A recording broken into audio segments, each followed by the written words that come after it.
Hello and welcome to the Ice Guys. This is the show that takes you into the world of the National Hockey League. Every game, every day, from a betting perspective. With pro sports handicappers, Ian Cameron, Alex B. Smith, and various guests from the world of hockey and sports betting. And now, here's your host, Ian Cameron. Welcome to the Ice Guys, Thursday, October 16th. Ian Cameron, Alex B. Smith with you. Big Thursday card, as it always is throughout the course of the regular season. Tonight is no different. We have ourselves 11 games on tap. We'll get to those in just a moment. But first, we'll look back on last night. And last night was a up and down night, win some, lose some kind of night. I was very happy to see the best bet hit, obviously, in the late game, Chicago-St. Louis. We'll start with Ottawa-Buffalo. And how about that? The Buffalo Sabres, give them credit. It felt like the vultures were circling. It felt like Jimmy Murphy said it. Mike Harrington, who covers the team, said it. It felt like an organizational shift, winning that one game last night against Ottawa, where it felt like the vultures were circling, shit was going to hit the fan if they had lost and laid another egg last night against the Ottawa Senators. But the Buffalo offense finally came to life after struggling to score goals in their first few games. They erupt last night. Now, they got some help from a Ottawa defense that made a ton of mistakes, and Levi Merrilainen, unfortunately, as great as he was down the stretch of the regular season, I did note on the show yesterday, and my concern was the struggles he had in the preseason. And clearly those were on display last night. That was a pretty rough night for Levi Merrilainen for Ottawa in net. He was not very good, but give Buffalo credit. They needed a win in the worst way, and they erupt for 8 goals. And you know what was key for Buffalo is that we thought for a minute when it got to 5-4 early in the third, and Lindy Ruff deserves credit for this. He called a timeout, settled the troops down a bit, and I thought, here we go again at the moment. I said, is this timeout going to work? This is the Buffalo Sabres. And how many times have we seen them blow big leads? And it looked like they were on the verge of doing that again. But sure enough, right after that timeout, they strike quickly for 2 goals in less than a minute.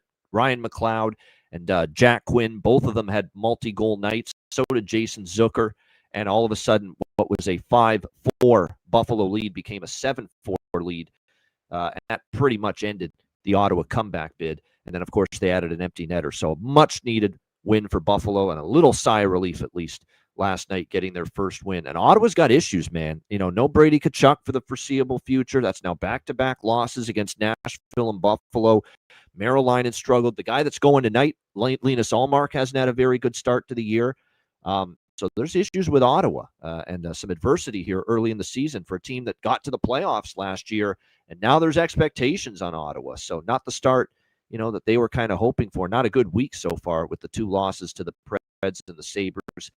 Detroit 4-1 against Florida. They got the job done last night. Florida back-to-back losses after starting the year 3-0, dropping games to the Flyers and Red Wings. The offense has kind of come back down to earth, only the 1 goal, but a pretty solid performance overall from the Detroit Red Wings. And how about Mason Appleton, who we mentioned, great value in his props last night, playing on the top line, and he gets 2 goals for the Detroit Red Wings last night in that 4-1 win. Brad Marchand, the only goal for Florida in that game. And the Red Wings continue to, Red Wings are tied for first in the Atlantic right now. How crazy is that?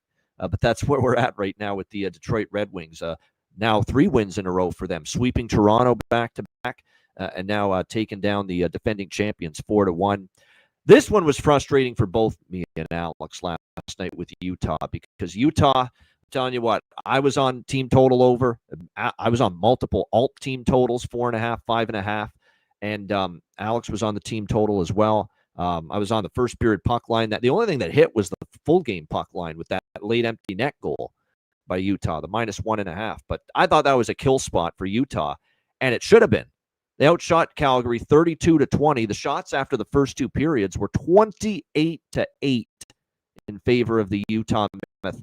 But let's give Devin Cooley, a lot of credit. That was a phenomenal game from him.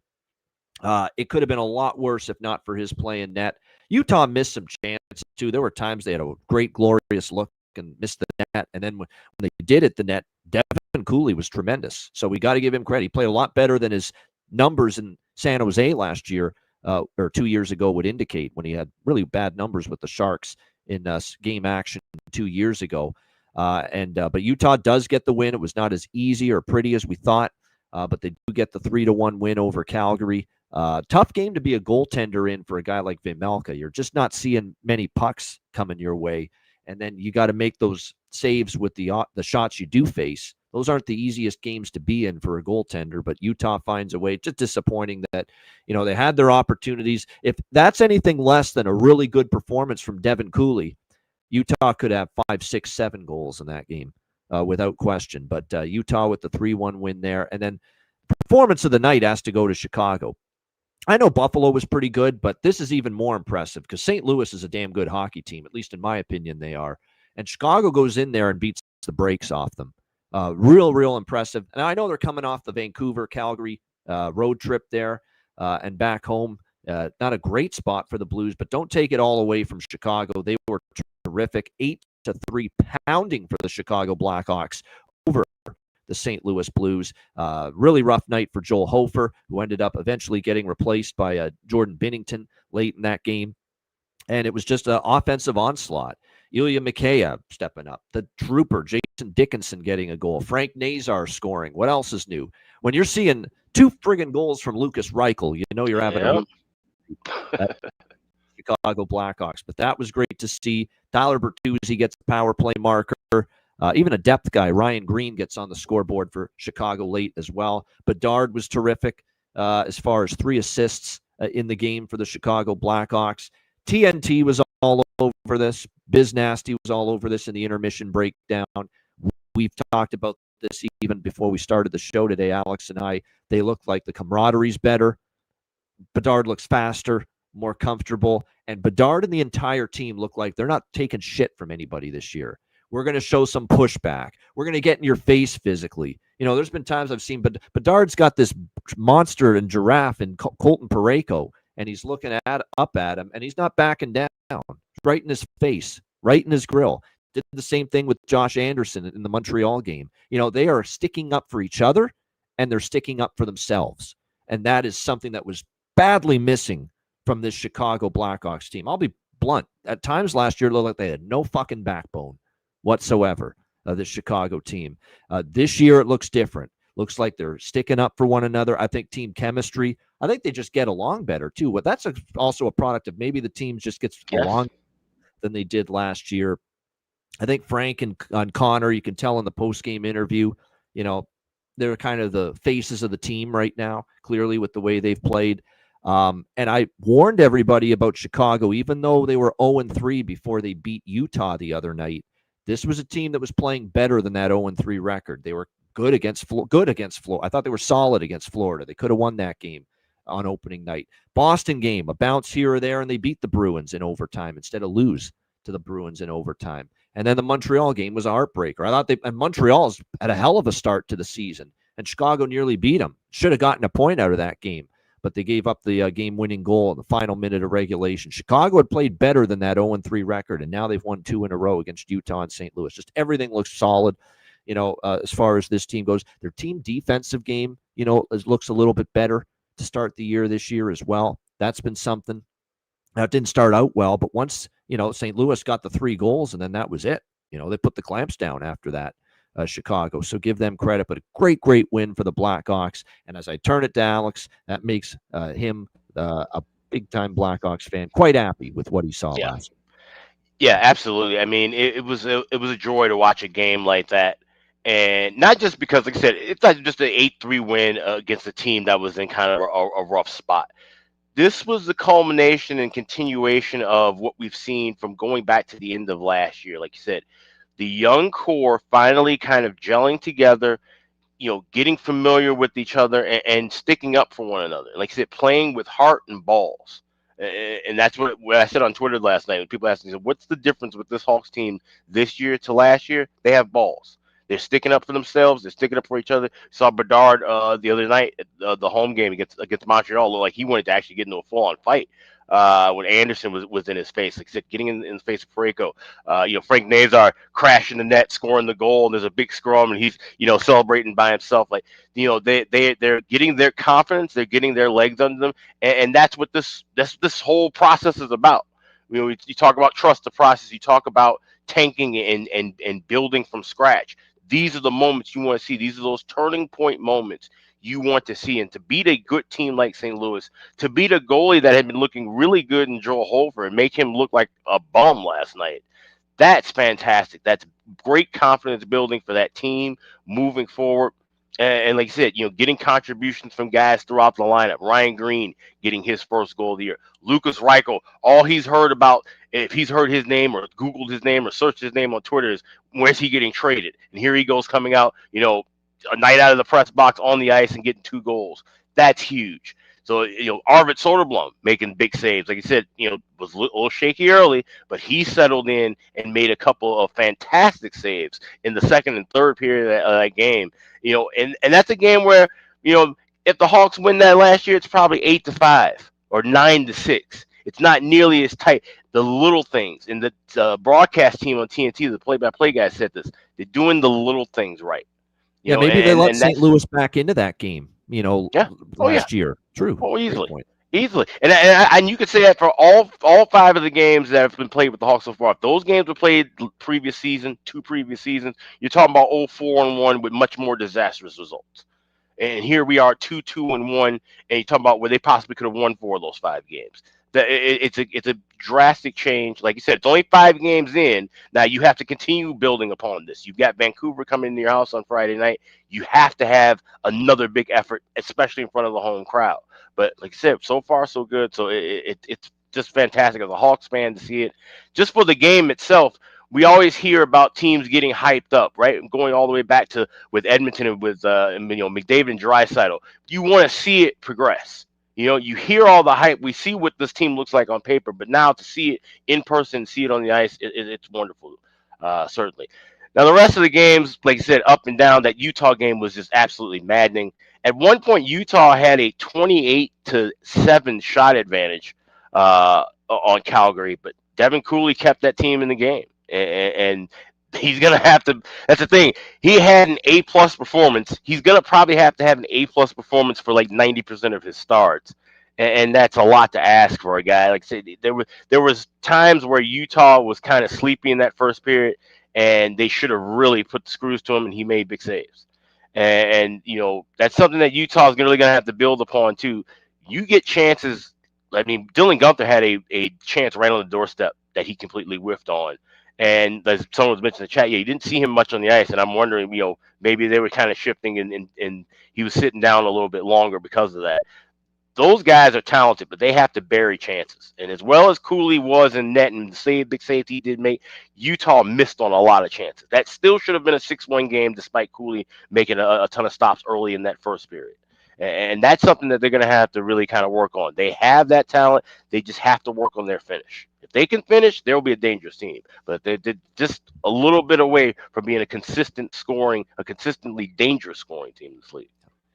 They're getting chances. You just got to finish more of them. And that's where we're at right now with Utah. And I think you could say that about the other games they played too, where the offense just hasn't been clicking. It wasn't clicking against Chicago. I know they beat Nashville, but they still only scored a couple goals in that game.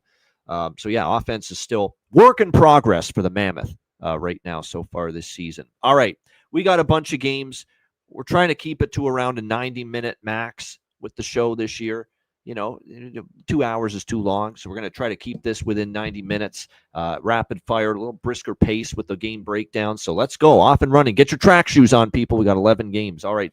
First up, Seattle and Ottawa. We've got Ottawa minus 150. Home favorites total here sitting at 6 pretty much across the board in this game. See Ottawa back-to-back, obviously, after the loss to Buffalo, 8-4 last night. We'll see if they can bounce back. This is now 3 and 4 nights, too, for Ottawa. Played the Monday afternoon home game against Nashville, losing to Buffalo 8-4 last night. Now a back-to-back for them here against Seattle. The Kraken, meanwhile, coming off that was a great game with them in Montreal the other night. Back and forth it went. Seattle, airtight defense in their 2 home wins, beating Anaheim and Vegas and only giving up 2 goals in those 2 games. But then they go on the road. They face this young, energetic, fast, potent offensive team that Montreal has. And, of course, they give up 5 goals. And Joey Daccord looks human for the first time this year after those first couple starts. We will not see Joey Daccord look tonight in net for Seattle. It will be Philip Grubauer getting the first start of the season for the Seattle Kraken, getting his first start of the season for the Seattle Kraken in this game. It will be Linus Ullmark on the back, which we knew because they rested him last night, so he would start here. But Ullmark has not looked right, Alex, early in this season.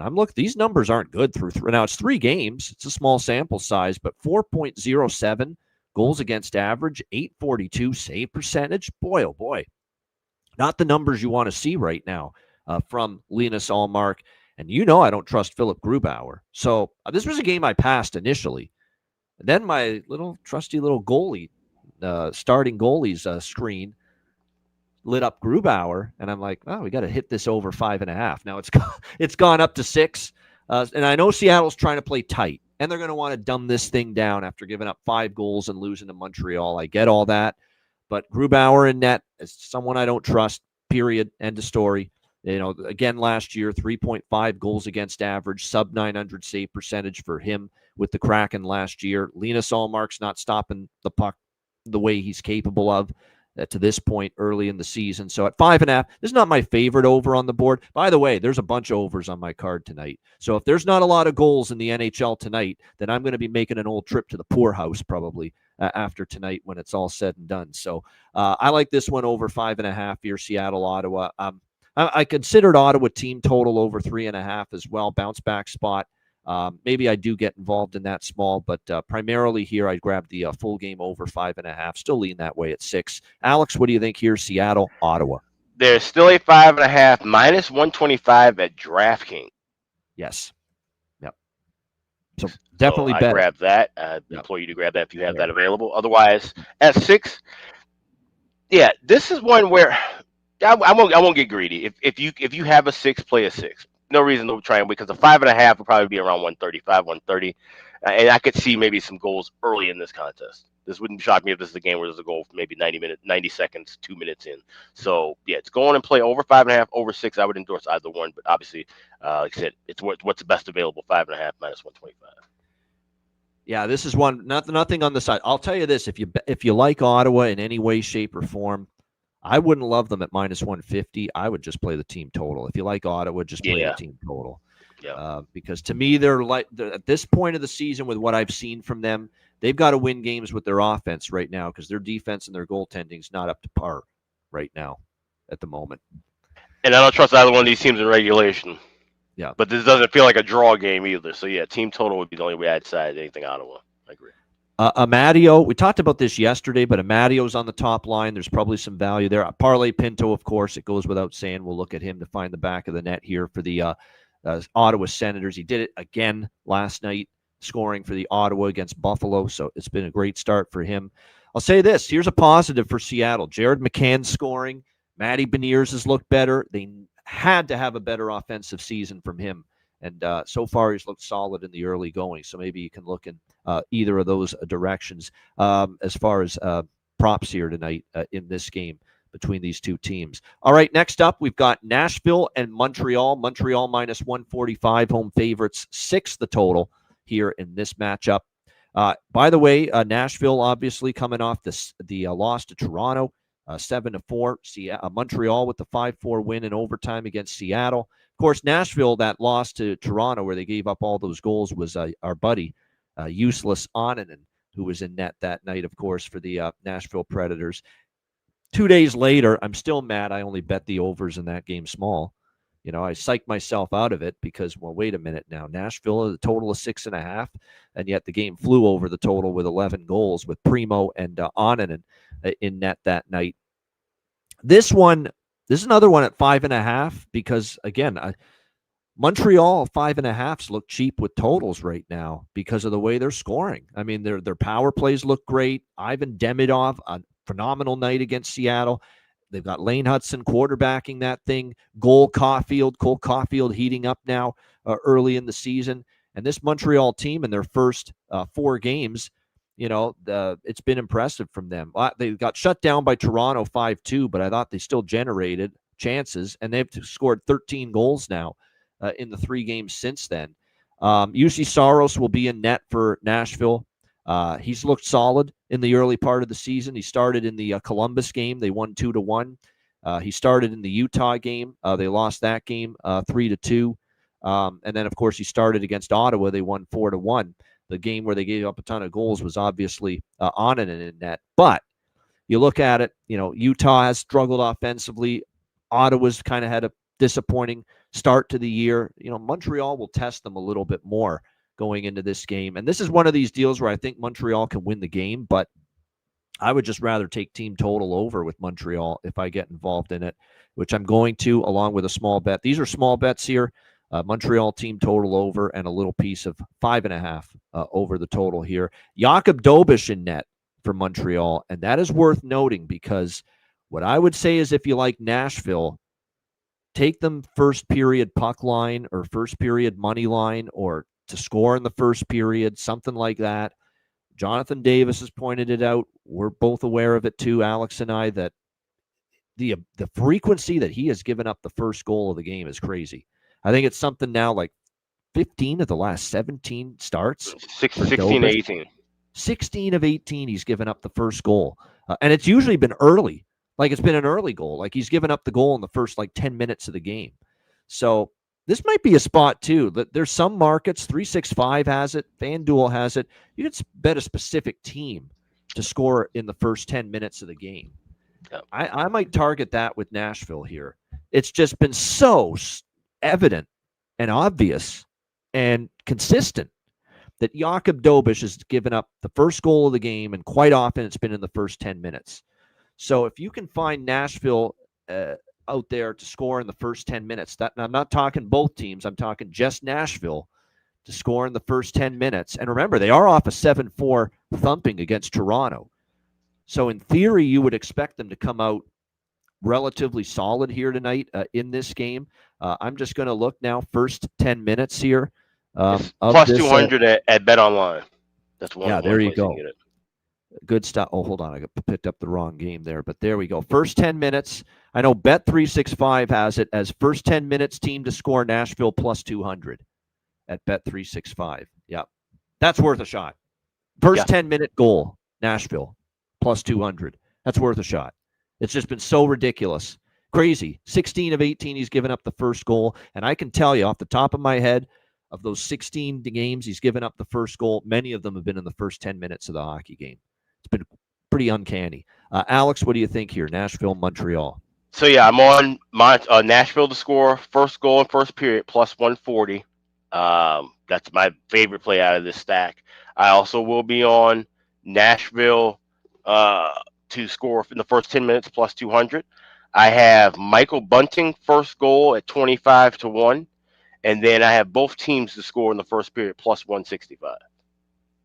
Good stuff. Yeah, that's a good one. The Nashville first period, first goal, plus 140. You can be the safest option is Robert's bet here.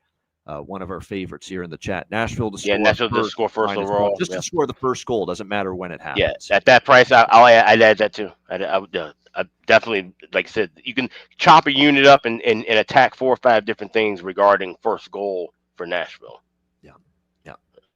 I like that. I do. I like the full game over. That's the primary bet for me is the full game over, but I really like those Nashville looks to get on the board first. Full game over, I'm going to add in game. That's something I look for a lot. So. Yeah. And like I said, the sprinkle at plus 200 for Nashville to score in the first 10 minutes of the game, I think is worth it. Because it really is insane how many times, too, that Dobeš has conceded, a goal in the first 10 minutes of the hockey game as well. All right, Rangers and Leafs. We got Toronto minus 135, home favorites, 6 the total. I mean, the New York Rangers can't score goals narrative has blown up on Twitter. Like, I can't get away from it. It's everywhere about how putrid and, the futility of this team offensively has been with getting shut out in 3 straight home games. But I caution everybody, it's 3 straight home games where the New York Rangers have been shut out at Madison Square Garden, not on the road. And this is on the road tonight that they are playing the Toronto Maple Leafs. So be careful. The 3 shutout losses were all at home. On the road this year in 2 games, they've actually scored 10 goals in the 2 games combined. Now, the opponents were Pittsburgh and Buffalo. You got a little bit of a sisters of the poor element there with the New York Rangers lighting up those 2 teams on the road for 10 goals. But nevertheless, the the narrative is only for the home games for the New York Rangers. Now they're playing on the road here against the Leafs. It's a little dubious because the Rangers, obviously have had the home issues offensively, but I look at Toronto and something as they're not jiving this year early on. They looked a little disjointed. They obviously beat Montreal. I don't think they played great in that first game against Montreal, even though they won the game.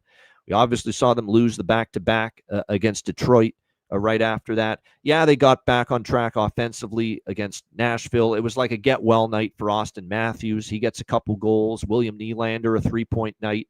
But at the same point in time, Useless Onanen was horrible in that game, in my opinion, and that was a big part in why the Leafs offense busted out against the Predators.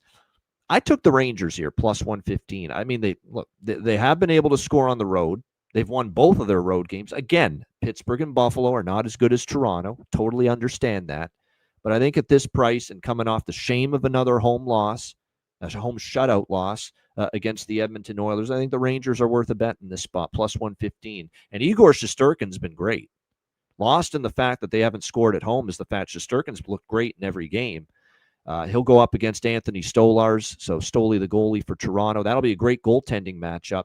I like the Rangers here at this price. And they've also played better. It's been a weird series where I find the Leafs play better in this series at MSG, and the Rangers at times have played better in Toronto against the Leafs in recent head-to-head games. So I'm going to take the Rangers here, plus 115. Alex, what do you think? Rangers, Leafs?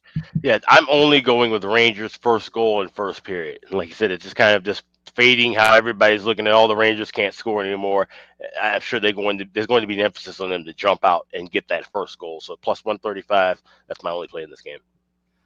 All right, there we have it. Yeah, as far as player props in this, I don't think I have a ton of play. Well, I have to bet going back to Cali. This is ridiculous right now with Cali Yarncroke, the Toronto Maple Leafs. I mean, and he's only playing on the fourth line with Dakota Joshua and Nicholas Watt. Dak Joshua. By the way, Dakota is Dak Prescott's first name, Dakota Prescott, but they just call him Dak.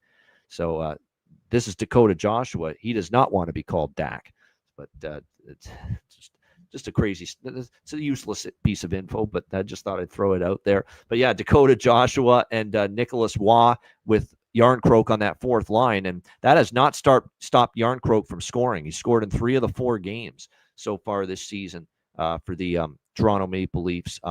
So I like that. I'm going to go back to the well with Easton Cowan.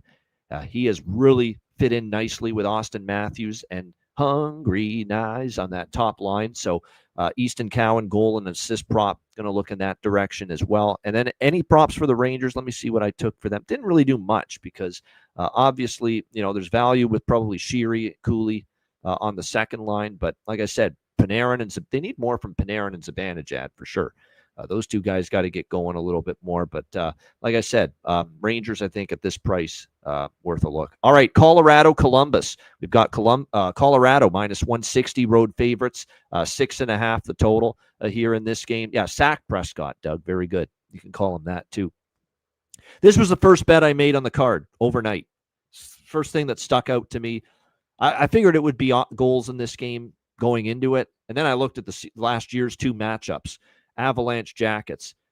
Both games went over in the first period. Both games went over full game. Tons of goals in those 2 Jackets Avalanche head-to-head matchups last year. So it's over by Fecta here for me. Over 1.5 minus 130. Over 6.5 full game. Actually, I got over 6 minus 125. I don't know if there's still any 6s out there. Shop around, but even at 6.5, I still like it. I think there's goals here. I know Scott Wedgwood is in net, and he's been very good for Colorado so far. But I think Columbus coming off getting stymied by New Jersey, emphasis on trying to get that offensive production back on track. Elvis Merzlikins in net for Columbus. Don't trust him. It's weird, Alex, this Columbus team, that Jet Greaves has played better, in my opinion, than Elvis Merzlikins this season. Yet they're 0-2 in Jet Greaves starts. They're 1-0 in the one start Merzlikins made. So but I don't believe Merzlikins has played better than Greaves. Greaves lost the game to New Jersey where they only scored 1 goal. I thought he played well, and the third goal was an empty net goal. And then, of course, the loss to Nashville, where, again, the team only scored 1 goal. Columbus. The only reason they won the Merzlikins game is because they lit up Minnesota for 7 goals in that game. He still gave up 4, which is concerning. So it's been weird. They're winless with the guy that I think's played better in net, and the one win came with the guy that I don't think has been as good in net. So weird dynamic here with Columbus early in the season. And JD pointed this out in our group chat, and I will mention it here. The numbers for Elvis Merzlikins against Colorado, boy, they're not good at all. He has really had a tough time against this Avalanche team. 1-4 and the goals against average is like well over. It's almost 5, I believe. The goals against 4.7 goals against average, 871 save percentage for Merzlikins against Colorado. Colorado got into a bit of a low and slow, plodding early start, lower scoring game against Buffalo 3-1. I think the pace gets cranked up here a little bit more. So over by Fecta for me. I also think Columbus could be live here, but I'm going to go with the team total instead because I don't trust Merzlikins. I don't. But I want to trust Columbus offensively a little bit. So I'll go over 2.5 team total, -130 on Columbus. Noting the fact, Alex, that they have scored 3 goals. They scored 3 goals against Colorado in both meetings last year. And they split the 2 meetings, by the way. But Columbus scored 3 goals, both games against Colorado last year. So I'm hoping they can get to 3 tonight. That's the nice thing of betting a team total over at only 2.5. So I'm going to go Jackets team total over 2.5. But primarily, the biggest bet for me on this game is definitely the split between first period, full game over, the bifecta. Alex, what do you think here? Avs, Blue Jackets. So I'm playing this bifecta live, but pre-game, I want first period both teams to score. I'm also on first period over 2 plus 125. I got that at BetMGM. So 1.5 and hopefully a 6. I'll be looking for in game. And I'm also on Avalanche team total over 3.5. And I also have Big Val to score 2 goals tonight. I got that at 12-1. So in the CFL on the Football Frenzy show, Alex mentioned he likes Colorado team total over. There's been a couple times where I've done the over, it's not the over it's a different type of over trifecta. In hockey, we think of it as both teams to score first period over and full game over. But this is a different type of over trifecta, which I've done in the CFL, where I take the full game over, I take both teams over their team total. This could be one of those games where that plays out perfectly. You go 3-0 doing that. Colorado goes over their team total. Columbus goes over their team total. And the full game goes over the team total. I could see that. And there you go, Alan Trimble. Both teams, you could just bet both teams to score 3 goals or more. Could do that as well. I could definitely see that happening here tonight with the Avs and the Blue Jackets. As far as props, moving to the country, gonna meet me, Marty Necas. Marty Necas been up great here in the month of October, no question. I think he continues that here tonight. Obviously, October. He loves October. He loves getting off to a great start. Lehkonen, too, on that top line might be worth a shot here as well.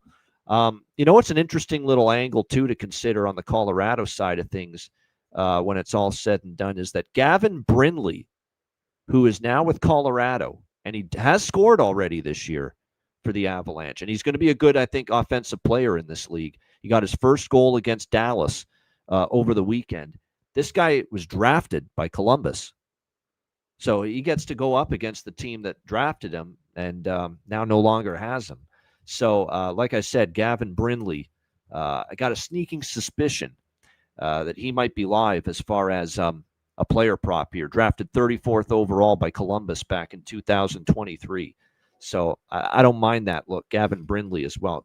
Charlie Coyle getting a bump to the Jackets' top power plays, plus 650 for a power play point for Charlie Coyle, says Jonathan in the chat. So something to keep an eye on.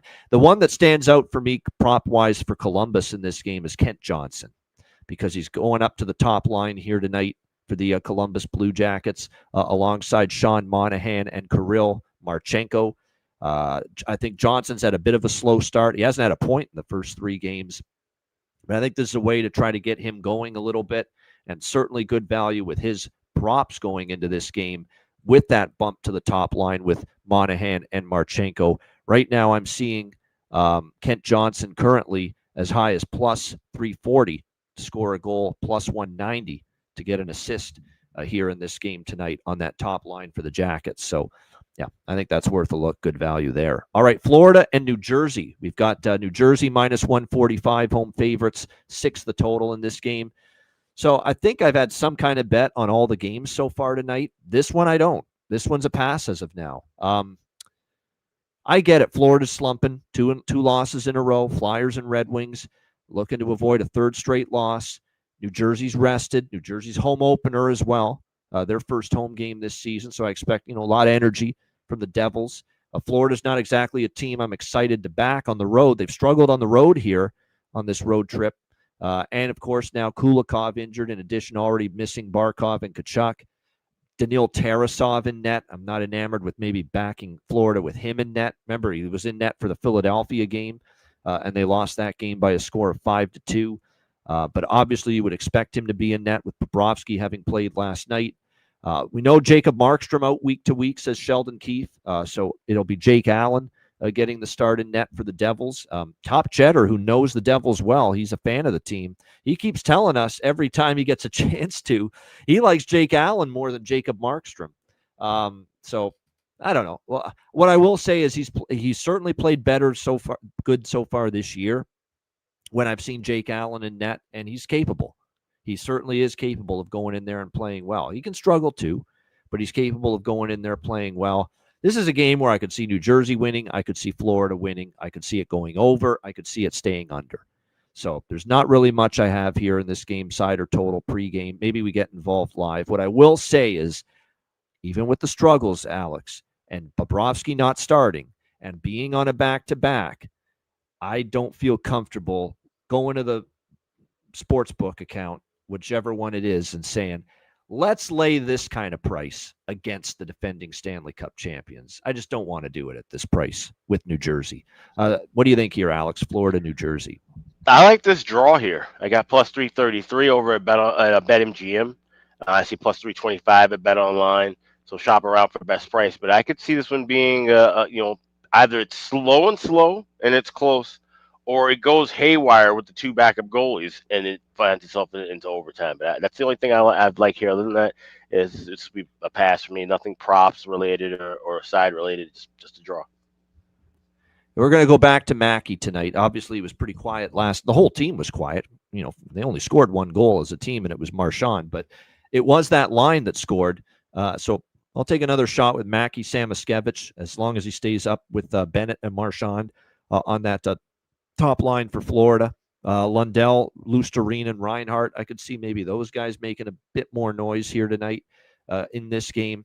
As far as props on the Devils side of the equation, Connor Brown, maybe. This Gritsuk's looked pretty solid so far. And I'll tell you who's also looked pretty solid. Dawson Mercer.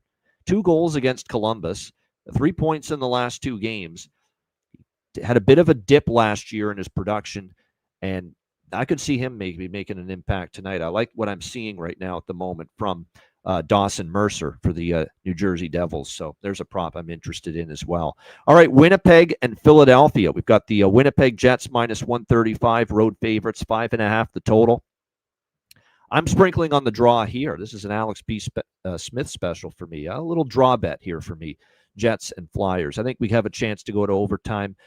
That's all. Nothing on the side. Winnipeg's impressed me still. They went to the New York Islanders, a place they've really struggled over the years in Long Island, and they blitzed the Islanders there 5-2. They got off to a quick start and really didn't look back from that point on. So I like what I've seen from the Jets. And the Jets have been without Lowry and Perfetti all season so far. Their captain and one of their best top 6 forwards. And they have still been able to find ways to win games here early in the year. Philadelphia coming off a great 5-2 win against Florida for their first win of the season. I've noted how I think Rick Tocchet's group has really played hard. The work ethic's been there in the early part of the season. Now getting their first win, do they build on that, or do they take a step back? Still a young group, and my worry about backing the Flyers here is that you win against the champs like they did, and you don't follow it up. In a game like this against a very solid Winnipeg team. So, like I said, I don't know if I trust the Flyers. I want to just sit back. How do the Flyers respond to a good game, a win, especially against a really good hockey team. Sometimes those mediocre teams, when they have a win like that, they fall right back down on their can the very next game, and that does concern me. Not to mention, Samuel Ersson is going to get the start here for the Flyers, and I need to see a little bit more from him. I like him. I'm not giving up on Samuel Ersson, but he didn't have as good a year last year. He had some injuries as well. He only started the one game for Philadelphia earlier this season. That was against Carolina, albeit a very good Carolina team, but he did give up 4 goals in that game, and they lost. And to be honest with you, he is being pushed very hard by Dan Vladar, to be probably the primary goaltender for this Philadelphia team, because Dan Vladar's played very well in his 4 starts. 2-1-1, 2.02 goals against average, .933 save percentage for Vladar this year with the Flyers. So pressure's on Ersson tonight to match him, and come up with a pretty good effort in net in this game. So actually, this is, I'm not much of an under guy, but this could be one of those games that stays under, because I think, Ersson's got to prove it. Hellebuck is likely going to start here for the Jets after it was Comrie in the game against the New York Islanders. But a sprinkle on the draw is all I have pregame in this one. Alex, what do you think here? Jets, Flyers. Don't have to bet every game, so this is a complete pass for me. There you go. As far as not much to me with props either here, quite honestly. There's no major line changes, line shifting going on right now. Bobby Brink, I'll throw his name out there because I think he's played pretty solid in the early going. He's actually been one of Philadelphia's better forwards early in the year, and you can get him plus 500 to score, plus 225 to get an assist. So I think there might be a little bit of value there with him here in this game based on the way he's played here in the early going.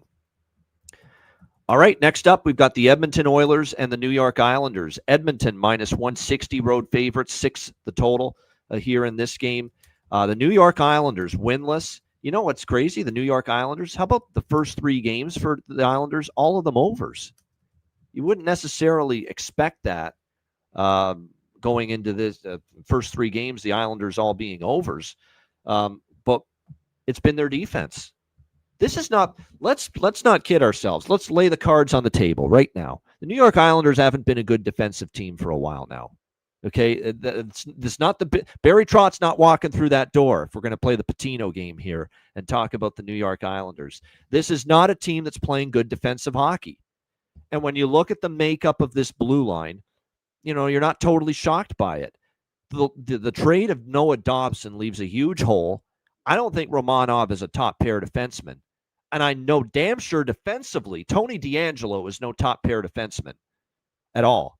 He can have issues in his own zone. And I think they're putting too much on Romanov's plate. Romanov on a very good hockey team is a second, third pair defenseman. He's not a top pair defenseman. But he's forced into that here with the Islanders because that blue line's patchwork. Pelech and Pulock have lost a step. They're not as fast as they're never speed burners.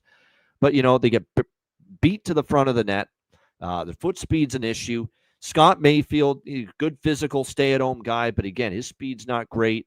Matthew Schaefer's the best thing going on right now with this Islander blue line, and it's not surprising because the kid's going to be a good one, but it speaks volumes about where the rest of this blue line is right now for the New York Islanders. They're just not a great blue line, and I think people are maybe slow to realize that.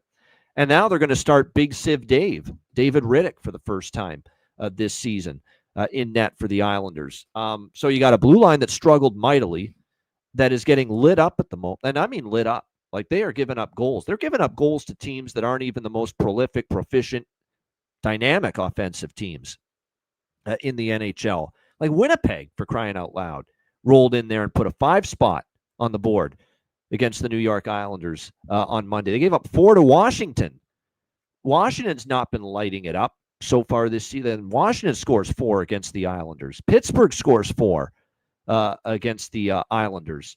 So, they're having issues defensively, and I don't know if David Riddick's going to... Now, Sorokin's to blame, too. He hasn't been great, but is David Riddick going to be that much better with a blue line that's struggling in front of him? I'm not so sure about that.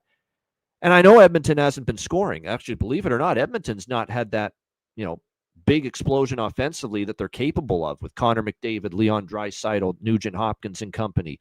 they have kind of won games defensively. They played good defense, and they've scored just enough. I mean, they've only scored 8 goals in the first 3 games of the season. I just get that sense with the struggles I'm seeing from the Isles on the back end. This could be a night and a spot for the Oilers to get going here offensively tonight. And have that game that, that McDavid, 1 or 2 point night, that Draisaitl 2-point night. So I think Edmonton gets theirs. The Islanders have not, the reason the Islander games have gone over is because of their defense and their goaltending struggling. They've also had issues scoring goals, but I think tonight they might be able to capitalize and cash in. Patrick Waugh talking about shoot the puck more, the usual nonsense you always hear from every head coach when you're struggling to put the puck in the net. So maybe they shoot the puck more, and maybe whether it's Skinner or Pickard in net, that's going to allow the Islanders maybe to have a little bit more production tonight. So I'm going to bet this over 5.5 here in this game, Oilers and Islanders at 6 in some spots. Shop around, see if you can find a 5.5. And I'm just going to ride this 3-0 overrun for the New York Islanders to start the season. I was tempted by the draw, but I also have a hard time buying into that because the Islanders have, like I said, the Islanders have let teams like Winnipeg and Washington was not pretty, and they lose to Pittsburgh of all things and give up 4 goals. So I gave the draw some consideration, but I ended up staying off that. Just over 5.5 for me here. Alex, what do you think? Oilers, Islanders?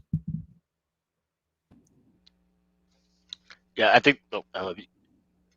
This is definitely a get right spot. I feel like for the Oilers as far as their offense goes. So I like the Oilers parlay with over 4.5.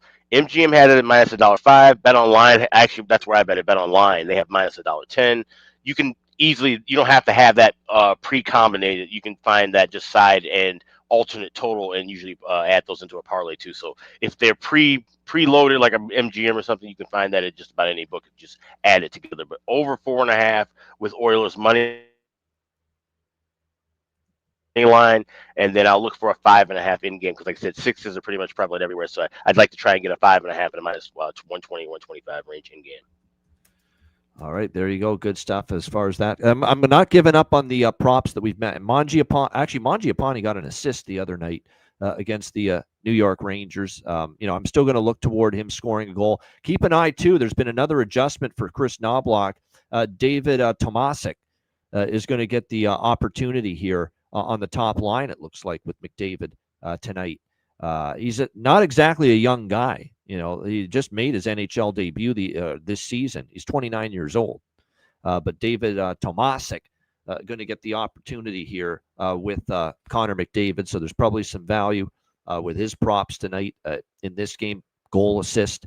Roslovic, too, with Nuge and Draisaitl on the second line. Probably a little value in that. Anders Lee, as Jonathan Davis notes, has had a lot of success against the Oilers and specifically Skinner.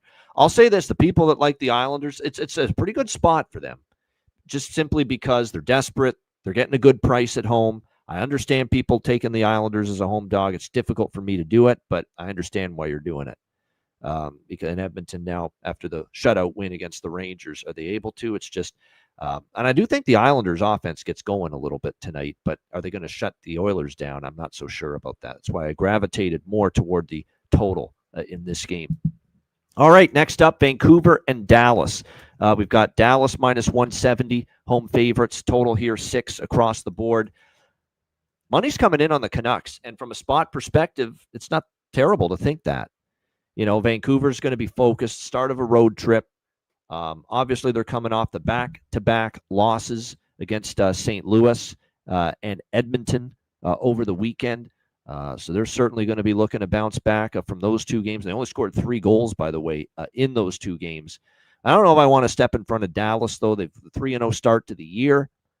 Now, Casey DeSmith will get the start in net here for the Dallas Stars tonight. This will be his first start of the season for the Dallas Stars. Jake Ottinger got every start prior to this. Of course, former Canuck as well, Casey DeSmith. He'll get the start for the Stars.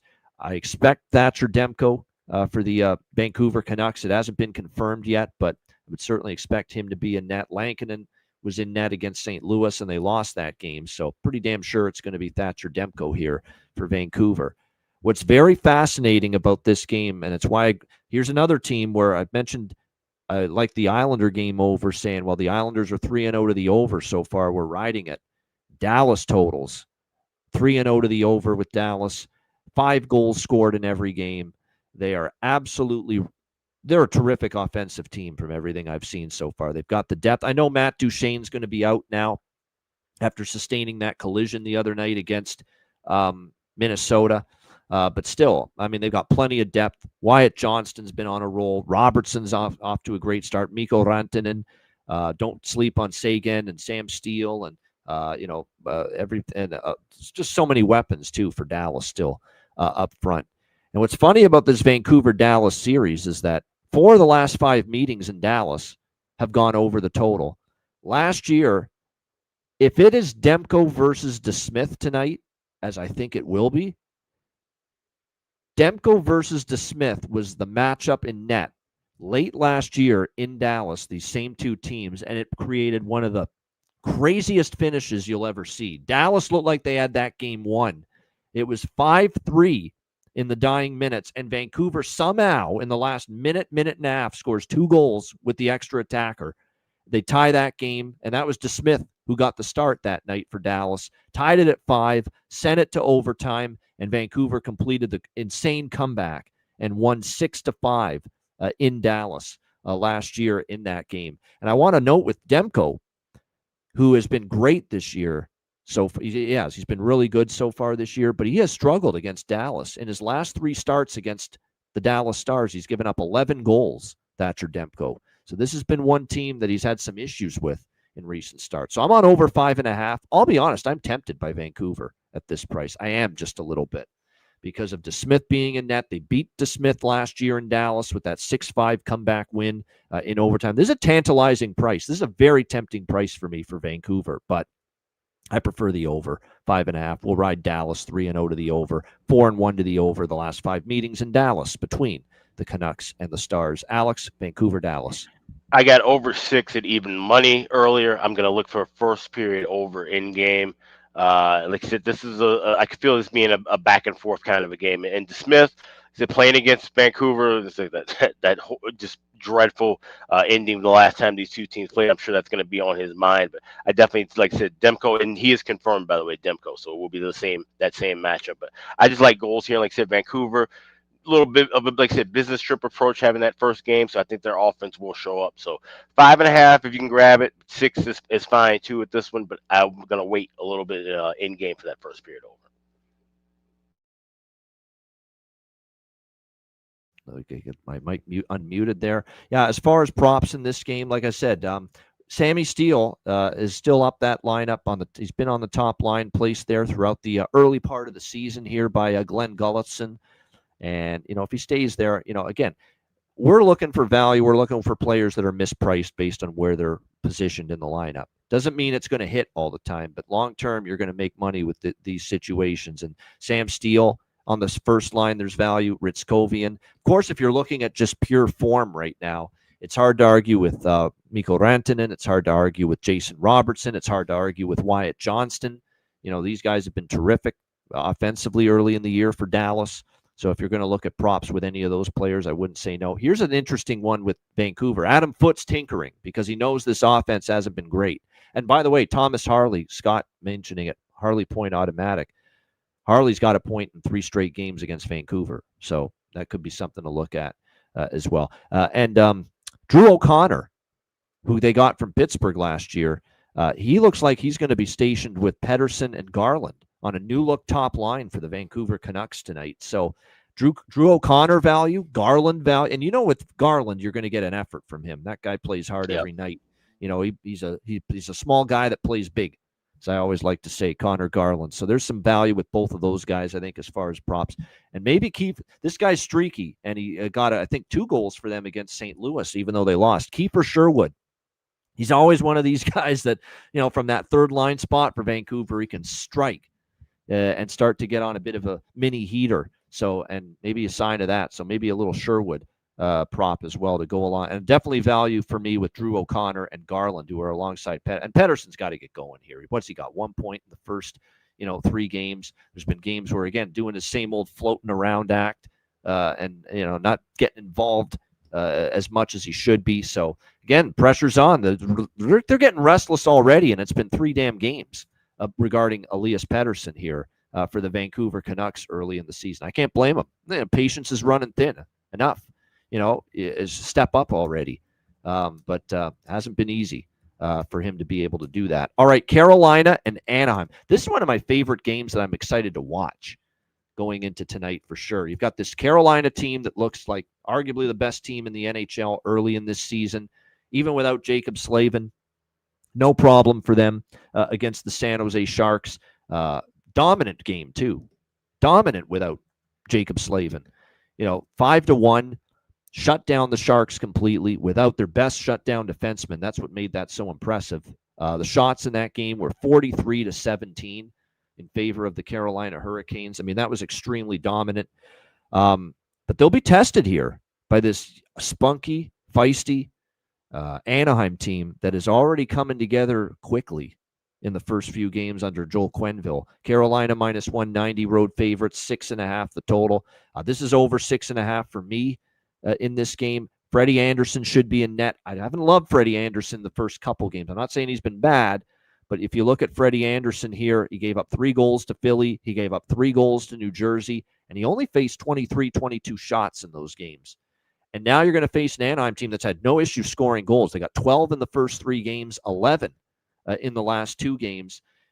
I know they look dominant. They shut it down. They played this great. And look, Carolina plays great team defense, and the penalty kill shuts down Anaheim. Then this game may stay under. And Carolina was great against San Jose. But Anaheim, to me, is a little bit better hockey team, more potent than San Jose. I think they're going to get absolutely tested here. What I've been impressed with Anaheim, it's not just the youth. It's not just the skill. It's not just the speed. It's the puck movement. It's the vision. It's making plays with the puck, making creative, smart plays with the puck. That has been great to see from Anaheim. And that's going to put Carolina to the test. I think one of the great matchups of this entire Thursday night board in the NHL is going to be watching this elite, even without Slavin, which is a big piece of their penalty kill.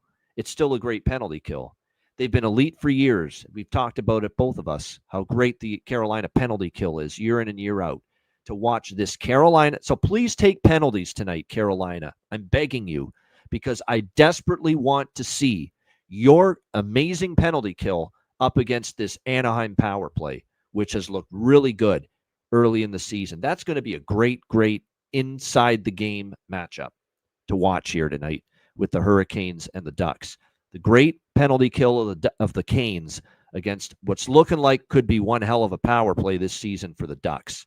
So I'm excited to see how that matchup plays out here tonight in this game. As I mentioned, I expect, even though Bussy got the win in his NHL debut against San Jose, I'm pretty sure they go back to Freddie here tonight. Lukas Dostal has been confirmed in net for the Ducks. Troy Terry is a game-time decision, but actually he is going to play. He missed morning practice, personal matters, but no, he's good to go. So Troy Terry will be in the lineup here tonight for Anaheim in this game. I'm going to go with over 6.5, and I'm going to do just a small sprinkle.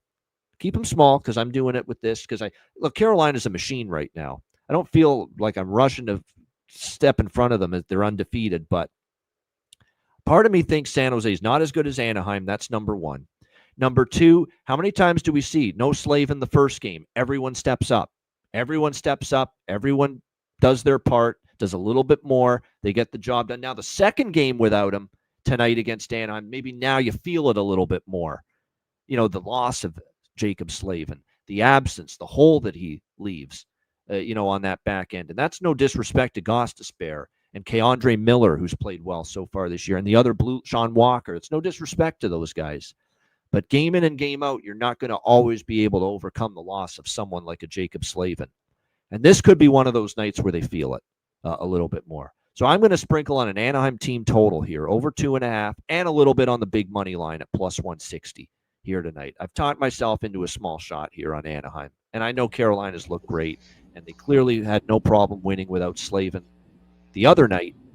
Let's see them try to win without him tonight against a little bit more of a potent Anaheim team. Great game, though. This is definitely one of the games I'm excited to watch in the late night hours. Alex, what do you think here? Canes, Ducks.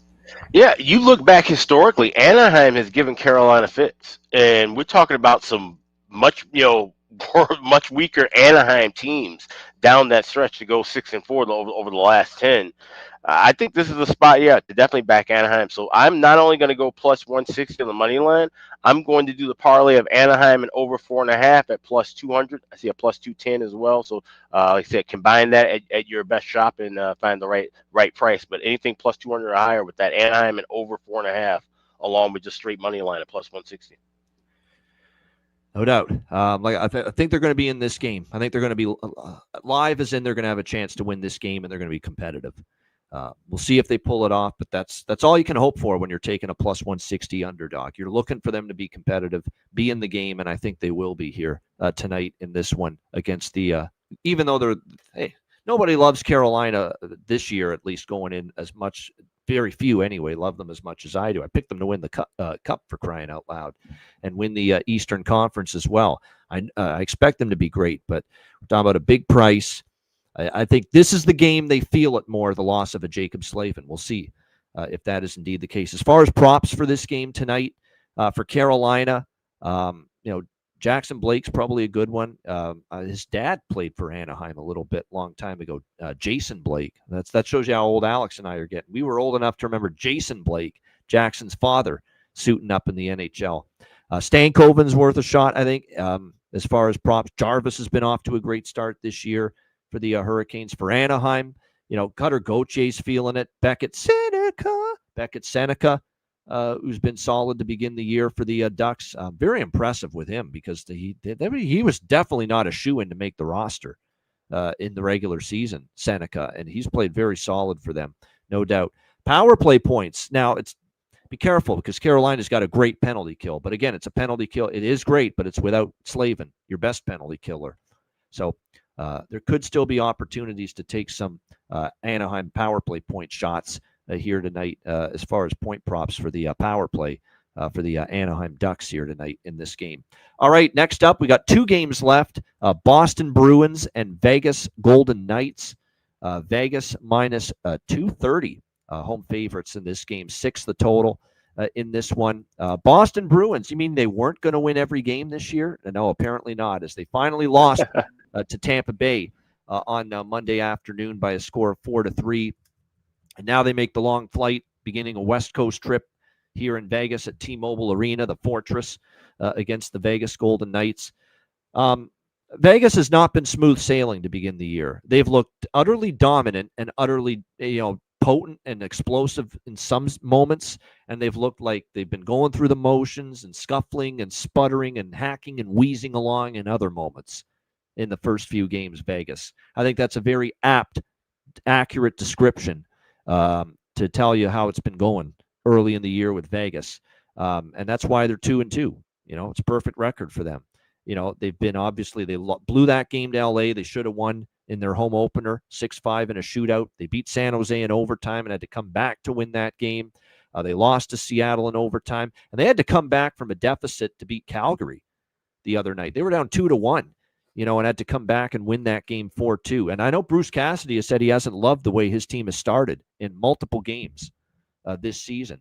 You look at the slow start against LA, they got behind early. The San Jose game, they gave up the first goal. Seattle game, they gave up the first goal. The Calgary game, they gave up the first goal. So it's been pretty remarkable. How could Boston, do you take Boston first goal of the game? I mean, this has been a repeated issue with Vegas in their 2-2 start. But Bruce Cassidy really has emphasized a better opening 20 minutes here in this game and moving forward. What I like here is, look, Vegas has given up a goal early in quite a few games. Vegas, we know, often wants to start fast at home. And we know that going back to last year, if you combine October of last season, with October of this season, I believe the first period overs in Vegas home games are something like 10-2. Like, it's been pretty damn dominant. First period overs, Vegas home games, especially in the month of October. Last year, this year they only have the one home game, but it was as easy as it gets with the first period over in that LA-Vegas game, the first home game. So I like first period over here. Not the full game so much, but I like the first period over here in particular with the Bruins and the Golden Knights. Over 1.5, minus 120. Here's the thing with Boston. I think it's going to be Jeremy Swayman, although it hasn't been confirmed. And by the way, it's Akira Schmid going to get the start in net for the Vegas Golden Knights, not Aiden Hill.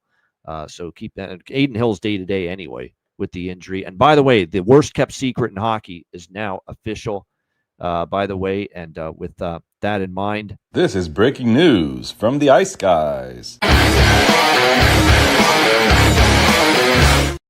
It's not technically breaking news because, like I said, it's the worst-kept secret. But Carter Hart is going to become a member of the Vegas Golden Knights, and he will sign with the team. So for Akira Schmid, these are big games for him because he's not likely going to be the primary backup to Aiden Hill for very long now that Carter Hart's in the fold. So like I said, these are important outings to show what he's made of here. We'll see how he fares tonight. Better start from the Bruins, says Aaron. I could see. That's why I really do like that first period over. It's my favorite bet in this game. But I'm going to dabble in the Vegas team total over 3.5 as well. I'm not buying the Boston defense just yet. I know they had a couple games where they played okay. So it's right as rain, Jonathan. There you go. Vegas was 9-2 first period over in October last season. And then if you include the LA-Vegas home game this year, that's 10-2. So I was spot on with that record. Nice. Yeah. So first period over, and I'll dabble in the Vegas team total over 3.5. Like I said, with this Vegas team, when they're a favorite like this and you think they have a chance to win, bet their team total. They're going to score 4 goals on a lot of nights this year with what they're throwing out there with Eichel and Marner and Stone and Dorofeyev's red hot to begin the year. Stay out of the box if you're Boston. That's my biggest advice to them because it's going to be a problem for them if they're in the box too much tonight against this Vegas team. Alex, what do you think here? Bruins, Golden Knights. Yeah, right there with you on that first period over. There's a minus 130 available at Caesars. That's the best price I'm seeing right now. Obviously, anything 140 or higher, wait for that in game. I like the draw plus 360. That's available at a few spots. And I like Mitch Marner at 80-1 to get the game winner in overtime. There you go. Mitch Marner in overtime. That'll be his biggest signature moment yet in his brief beginning here as a member of the Vegas Golden Knights, if it were to happen here tonight in this one. Like I said, no confirmation yet. It's just a projection at the moment of Jeremy Swayman in net. As far as props, geeky with Lindholm and Pasternak. There's probably value there for Boston in that regard. And then for the Vegas Golden Knights, Barbashev, Eichel, Stone, Dorofeyev, it goes without saying. I mean, he's been so bloody, red hot to begin the year that it's hard to ignore taking at least a goal prop involving him. But Barbashev with close shave Barbashev, he has only got the 1 goal this year, but it came at home. He had the 2-point night against LA, 1 goal, 1 assist. Maybe he just feels more comfortable at home. So I think this is the night to get back involved with Ivan Barbashev here for the. It's good to get involved with Dorofeyev too, prop wise, but Ivan Barbashev, I think he could find the back of the net here tonight for Vegas. All right, last game on the Thursday card, Pittsburgh, Los Angeles. We've got the Kings minus 200 home favorites in this game, and the total sitting at 6.5, depending on where you look. So again, shop around with the total for this game. There are not going to be many times I back the Pittsburgh Penguins, but tonight's one of those times. And the reason I'm taking Pittsburgh plus 170, this is simply LA at this price makes me want to vomit. Makes me want to vomit thinking of taking LA as a minus 200 home favorite. We're negative Nellies on this team this year. We don't think highly of them. I can't say I've been that impressed with LA so far this season. They've been disjointed at both ends of the ice. Some moments they've looked good offensively, and other moments they've looked bad. Some moments they've looked good defensively, and other moments they've looked bad. In fact, they've looked more bad than good defensively so far. They gave up 5 to Vegas, 3 to win it, 4 to Minnesota the other night. They can't stay out of the damn penalty box. This is an indictment of Jim Hiller. Not that he needs any more indictments. We've already gone through a friggin' rap sheet a mile long of all his flaws and all his shortcomings and blowing games in the first round last year and with a ridiculous conservative style of play, wearing his best players out because he doesn't play his depth forwards or his depth defensemen enough. We've talked about all the issues with Jim Hiller. But another issue with him is he hasn't gotten his team to play with good enough discipline. They're just penalized way too much this season, the LA Kings. and that continues to, they continue to pay a price for that. Minnesota essentially beat them in that game because of all the power plays that LA just handed to Minnesota early in that game and said, here you go, Minnesota, with your lethal power play early in the year. Go ahead, score all these goals against us. And they did. Now, LA did come back to force a shootout, but that put them behind the 8 ball. All those penalties they took early against Minnesota that resulted in wild power play goals. So, like I said, the discipline's not been good enough. They've been shorthanded way too much early in the season. Now they got Darcy Kemper banged up. He's day-to-day right now for the LA Kings. Isn't expected to start here tonight. Didn't practice yesterday, so I would assume we're going to see Anton Forsberg get the nod in net for the Kings, although that is not confirmed as of yet, but I fully expect it to be. For Pittsburgh, it will be Arturs Shilovs getting the net as Dan Muse continues to go back and forth between him and Jari in between the pipes for the Pittsburgh Penguins. I just think that they're just way overpriced. But my eyes tell me that this is not a team playing great hockey. I expected them to, be a team where they would have issues. And it's not that this is a ringing endorsement of Pittsburgh. Trust me. We saw this Pittsburgh blue line get chewed up by Anaheim. And, Shilovs had the great start against the Rangers opening night, but then he gave up 6 goals the next time he started against that same New York Rangers team. So I get it. It's, leap of faith taking the Pittsburgh Penguins and at this, at all. But I think this is just more so. I'm going to be doing this a lot this year, Alex. I'm going to be fading the Kings a lot whenever I see them minus 200 or more. Not that I expect to see it a ton of times because, this is one of the worst teams they've played so far, and they're minus 2. So they're not going to be favored like this a ton. But like I said, I don't trust this group right now. So with that being said, I'm going to take Pittsburgh plus 170. I got on the over overnight in this game. You know what the total was? It was 5.5 minus 125 when I bet it overnight. It's gone to 6, and the 6s are disappearing. Like it's mostly 6.5 now with this total. So that's the problem. You've really missed, the best numbers, the best price with it. But I do think we have a chance to see goals tonight, Penguins and Kings. Alex, what do you think here? Pittsburgh, LA. I still don't trust Pittsburgh, even at this big of a plus price. So I'm going to go with a small shot on team total over 2.5 minus 122.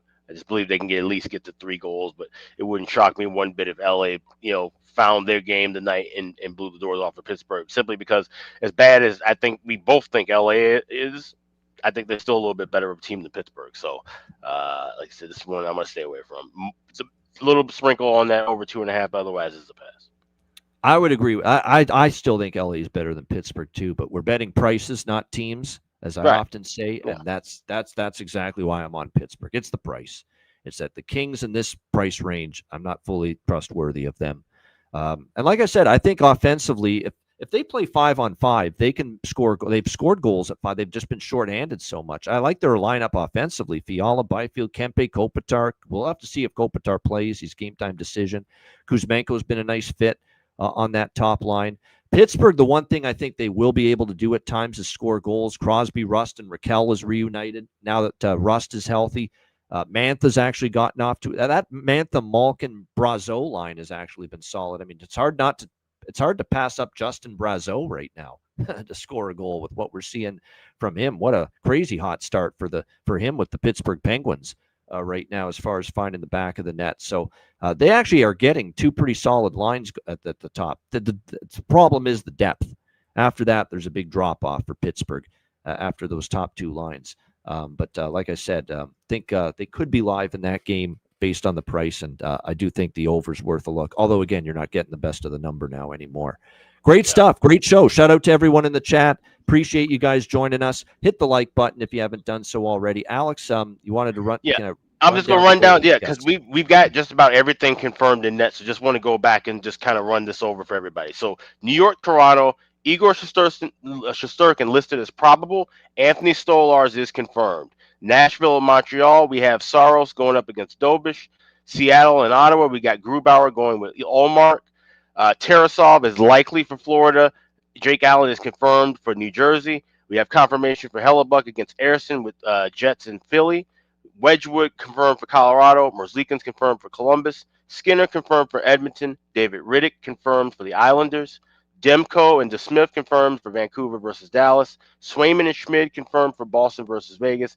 And Freddie Anderson and Lucas Dostal both confirmed for Carolina Anaheim. And Sheloff Forsberg confirmed for Pittsburgh and LA Kings.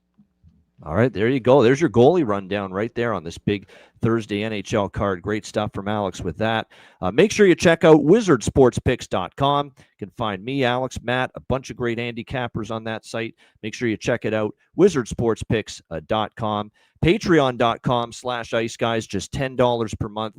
Great response. We've still got more people in the continuing to sign up, continuing to subscribe. Appreciate that. And it's well worth it. Yeah. Well worth it. You get the daily betting card.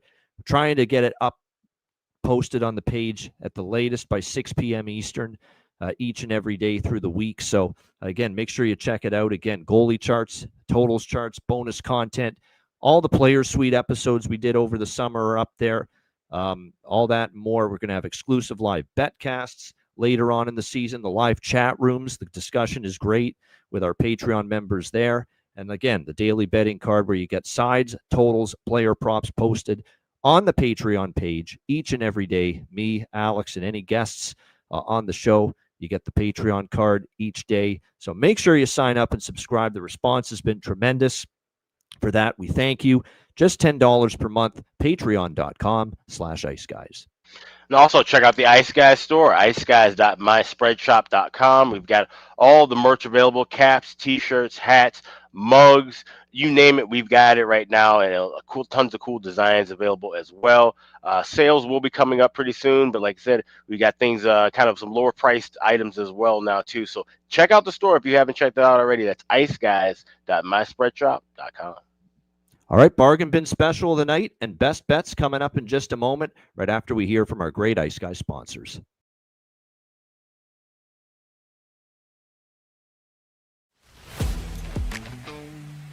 Wizard Sports Picks, featuring the finest handicappers in the universe.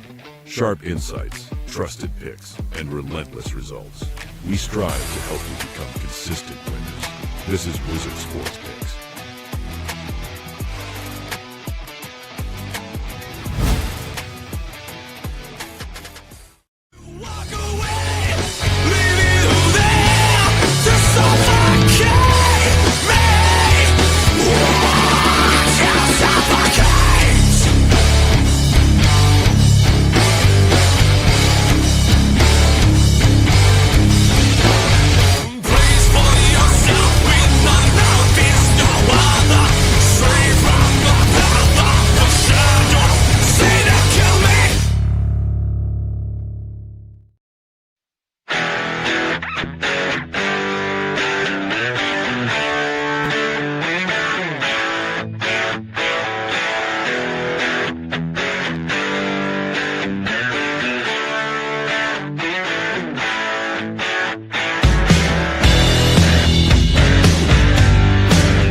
Where the kings and queens shop.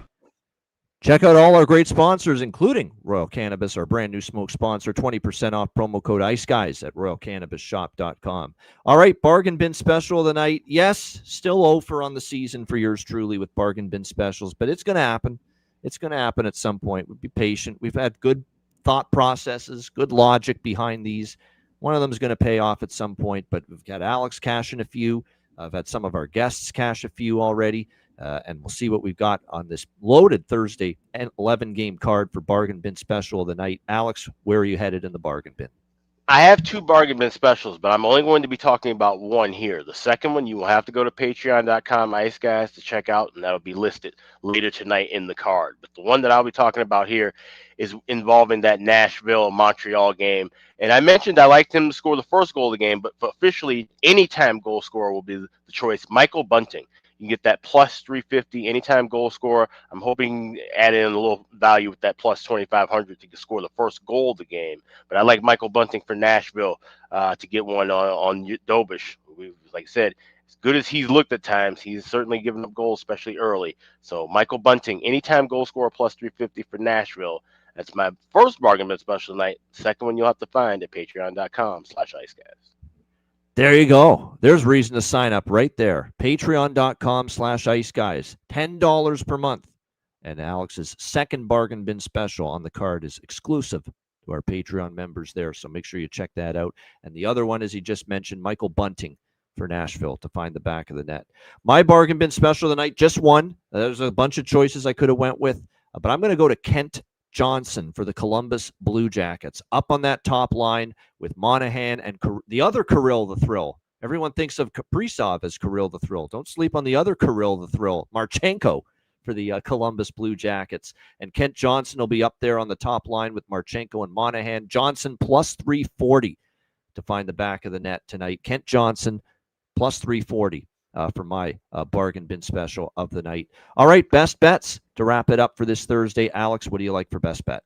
Yeah, we'll go right over to that game, that Colorado and Columbus game. I like the Avs to get goals on Elvis. He's had some terrible numbers of late against Colorado. So give me Avalanche team total over 3.5. You can still get that minus $1.15 at Bet Online. So that is my best bet for this evening.